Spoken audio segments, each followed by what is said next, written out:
hive to give them some sugar water. I wore this down here today because I had to walk, and normally we take our side by side, so it's hot.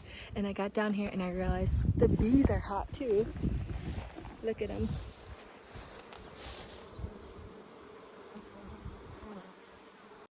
This video is about feeding the bees sugar water, and we were filling up the mason jars when a black wasp came and tried to rob from the hive. And I thought this was a perfect time. So you can see the black wasp right there in the white.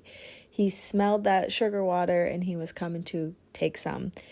And that is very important when we're talking about feeding, because it's the difference between having an in feeder or an out feeder. So this on the screen right here is an outside feeder, and it's easier for robbing. It's easier for other bees and other insects to rob them, where the in-house feeder prevents robbing. Now, as long as they're just coming for the sugar water and they're not hindering the hive, that's fine. The empty mason jar, so I'm going to go ahead and refill that for the bees real quick. You see the little bee? And we're gonna go ahead and refill this.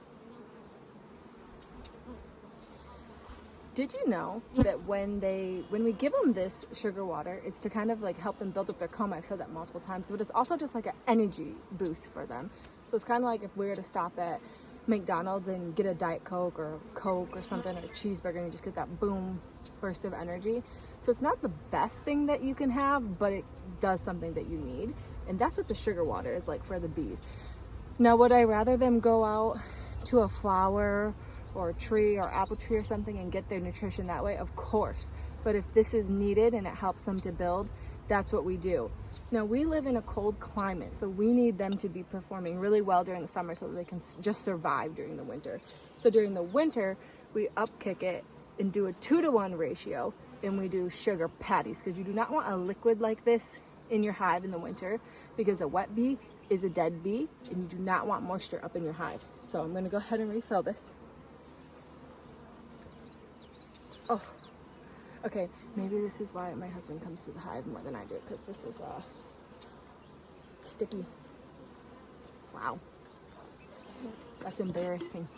It has little holes.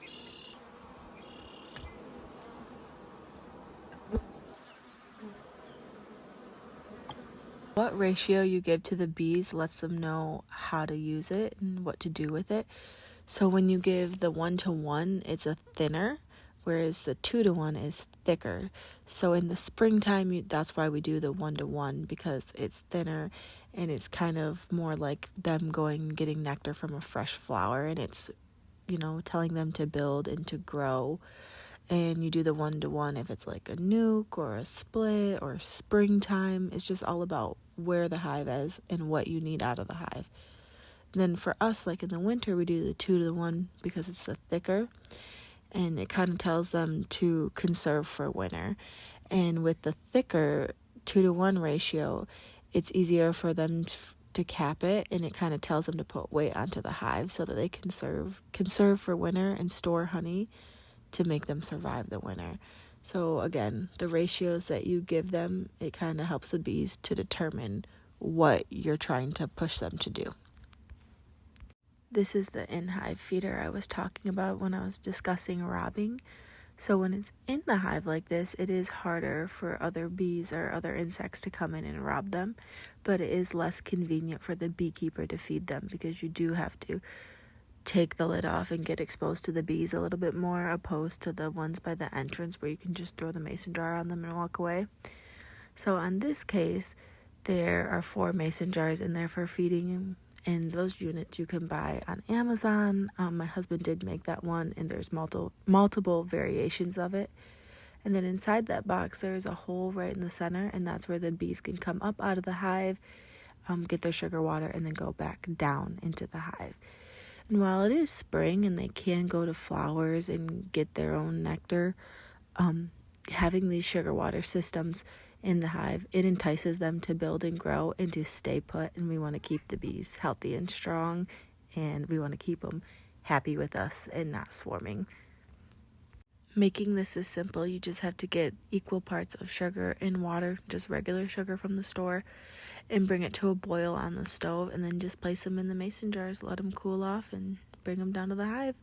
And we just poke holes into the mason jar lids For the feeding, they're just simple store-bought mason jars. It's nothing extraordinary.